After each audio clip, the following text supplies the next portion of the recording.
আজকে আমরা চলে এসেছি এক ভাইয়ের দোকানে। এখানে উনি কি যেন বিক্রি করতেছেন এগুলা। হ্যাঁ, তো চলেন আজকে ওনার সঙ্গে একটু কথা বলে দেখি যে উনি এগুলো কি এমন আইটেম তৈরি করছে যে এত যত্ন সহকারে উনি এগুলোকে সংরক্ষণ করছে, বিক্রি করছে হয়তোবা। ঠিক আছে ভাই, এগুলো কি এগুলা? ভাই এগুলো হলো গোবর কালাইয়ের রুটি ভাই, গোবর বাইগান। কালাই, গোবর কালাইয়ের রুটি।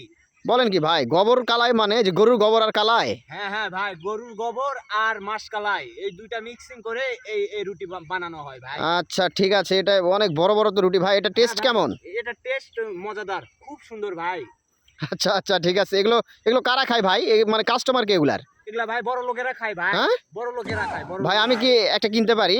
না ভাই, আপনি কিনতে পারবেন না ভাই। ভাই এগুলো একটা করে দাম কত ভাই? এগুলো হলো একটা করে দাম 600 পাউন্ড ভাই। হ্যাঁ? 600 পাউন্ড। বলেন কি? ও ভাই। তো ভাই আপনি কি এগুলো খান?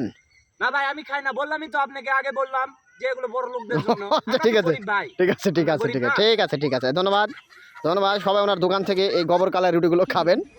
হ্যাঁ, অনেক সুস্বাদু উনি বলতেছে, একটু একটু টেস্ট করে দেখা দরকার। ঠিক আছে, একটু কিনতে পারবেন আসলে কিনতে পারবেন না আপনি? সেটাই সেটাই। টেস্ট করেন আচ্ছা, ভাই। না না না ভাই, আচ্ছা, আচ্ছা, না না ঠিক আছে ঠিক আছে এটা টেস্ট করেন। ঠিক আছে ঠিক আছে, না ভাই, না না না ঠিক আছে ভাই, থাকেন ভাই, আরে ধন্যবাদ ভাই নেন না, একটু ধন্যবাদ চাখেন, ধন্যবাদ চাখেন। ধন্যবাদ মজা ভাই, না আছে। ঠিক আছে ভাই, থাকেন, ধন্যবাদ। আচ্ছা ভাই যান। উনি আসলে গোবর কালায় রুটি বিক্রি করতেছেন, এগুলো কি বড় লোকের জন্য? বাহ।